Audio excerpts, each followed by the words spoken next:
Boa tarde a todos, eu me chamo Lucas Menezes, agradeço a você que acompanha a live da Prefeitura de Manaus. Hoje eu entrevisto o senhor Edson Leda, ele é vice-presidente da IMMU, o Instituto de Mobilidade Urbana. Boa tarde, senhor Leda. Boa tarde. Eu trago algumas perguntas que são de ênfase da população e que elas aguardam por respostas, né, principalmente diante deste novo decreto. Eu gostaria de começar com quais as medidas que a Prefeitura vem tomando para ao enfrentamento da Covid-19 nos ônibus e nos transportes. Olá, boa tarde, Lucas. Boa tarde a você que está nos assistindo nesse momento. Bem, a Prefeitura de Manaus, preocupada, o nosso prefeito preocupado com a questão da saúde das pessoas, tem tomado duras medidas com relação à higienização e sanitização dos veículos. O que é isso? Todas as noites, o nosso diretor de operação de transportes urbanos, Edinaldo Castro, tem ido nas garagens para fazer a limpeza dos ônibus. Por quê? Porque durante o dia circula muito o vírus por dentro dos ônibus. Então ele está indo pessoalmente nas empresas para que seja feita essa sanitização, essa limpeza, e assim os usuários possam ter um pouco mais de segurança na hora de utilizar o transporte urbano. Também temos feito, desde quarta-feira passada, a sanitização de todos os veículos que entram na cidade de Manaus. Nas 4 entradas que nós temos na cidade de Manaus hoje, na BR-319, ali no Porto da Ceasa, todos os ônibus que entram em Manaus estão sendo feita a sanitização. Ali também na Torquato Tapajós, na antiga barreira policial, lá tem um posto de sanitização de veículos. Temos também na ponte do Rio, sobre o Rio Negro, todos os veículos que vêm dali do Rio Preto, de Iranduba, está sendo feito também a sanitização.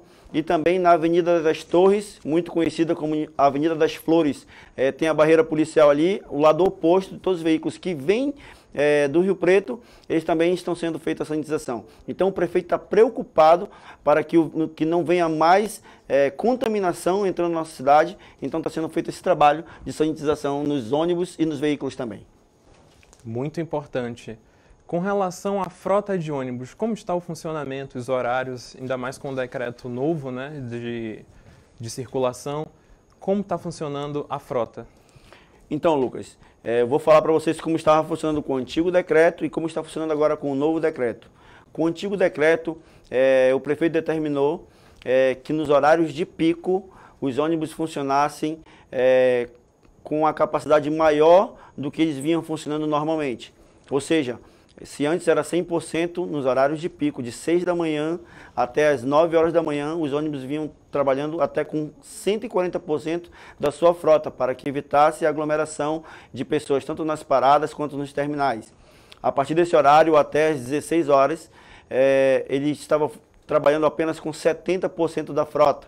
E aí, depois desse horário, até as 21 horas, ele funcionava novamente com até 140% da frota. Então, o prefeito ontem tomou uma medida que a frota de ônibus no intervalo de 9 da manhã até as 4 horas da tarde funcionasse com a frota 100%. Ou seja, agora como nós estamos hoje, 140% da frota no horário de pico e nos intervalos com 100% da frota. Ou seja, tem ônibus a todo momento para evitar essa aglomeração de pessoas, tanto em paradas quanto em terminais. Muito importante. Apesar do esforço de combater, né, a aglomeração e etc., os ônibus não podem parar, de grande importância para a população. Diante disso, eu já faço o gancho para outra pergunta, uma pergunta de urgência.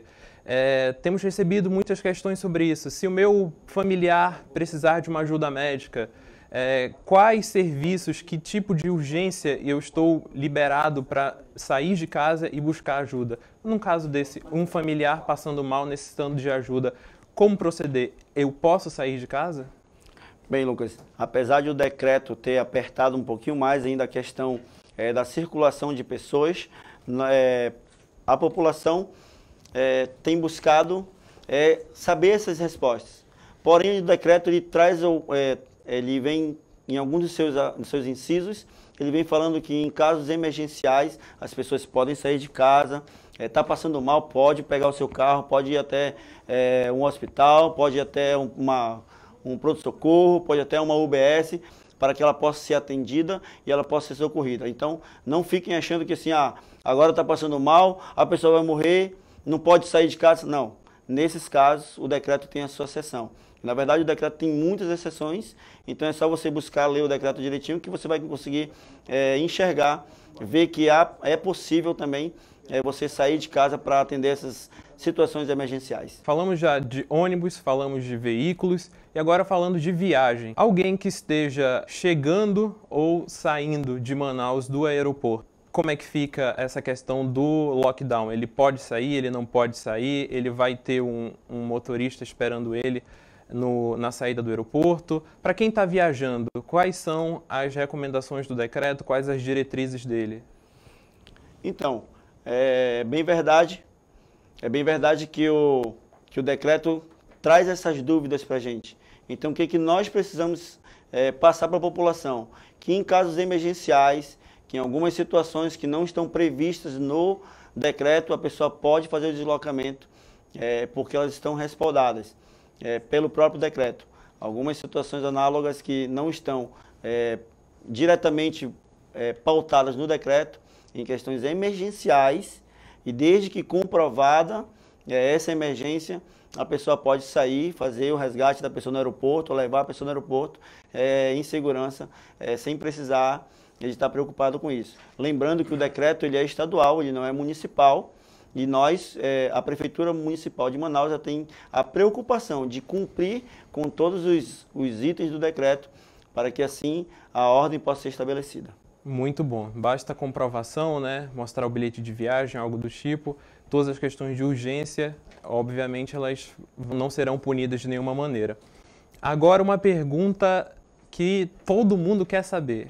Quando o viaduto do Manoa será liberado? Bem, é uma coisa que nós, no dia antes mesmo de o viaduto ser entregue, com a equipe de transição do prefeito Davi Almeida, esteve lá no viaduto, buscando saber se ele apresentava as condições necessárias de segurança para que a população pudesse rodar. Então, o que acontece? No dia 31, quando foi entregue o viaduto, logo à meia-noite e 1 minuto, esteve lá o nosso presidente do Instituto, Paulo Henrique Martins, juntamente com uma equipe de engenheiros, buscando saber se havia segurança suficiente para a população trafegar naquele viaduto. E foi percebido uma série de irregularidades que não permitiam com que os motoristas e os veículos pudessem trafegar ali com segurança, principalmente você, usuário de ônibus. Seria um prejuízo muito grande para você e aí correndo muito risco. Tanto na pista, no tipo do solo e depois também sem a proteção do canteiro divisor de pista, causando isso assim, podendo causar muitos acidentes. Então, o prefeito Davi Almeida pediu que nós interditássemos o viaduto até que fosse feito os reparos necessários. Foi feita uma reunião há uma semana atrás, juntamente com o IMMU, a Seminf e a construtora, e os reparos serão feitos o mais rápido possível. Então nós estamos aguardando o momento em que tudo estiver de acordo, com segurança, para que as pessoas possam trafegar ali, e assim o viaduto será aberto, e eu tenho certeza que vai ajudar muita gente. Mas nesse momento, ele não junta o mínimo de segurança, para que possa haver o tráfego de veículos ali. Muito obrigado pelos esclarecimentos, né? Uma dúvida aí de muitos da população. Para finalizar a nossa live de hoje, eu já havia citado sobre os motoristas de aplicativo, né? Então, como é que fica a questão dos taxistas? Como que o decreto traz diretrizes e guias para eles? Como proceder? Podem trabalhar? Então, o decreto, apesar de proibir a circulação de pessoas, em muitos casos, ele também abre a exceção para que a pessoa possa se deslocar em alguns pontos da cidade. Por exemplo, supermercado, feira, farmácia, hospitais. Então, assim, e tem pessoas que não têm o seu próprio veículo.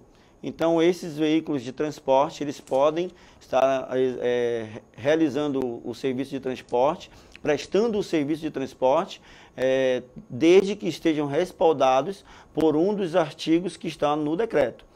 Então, assim, preciso ir até o supermercado. Eu posso chamar o táxi, eu posso chamar o aplicativo, pode sem problema nenhum. Então, assim, desde que esteja justificado, não tem problema nenhum de rodar tanto o táxi quanto os motoristas de aplicativo.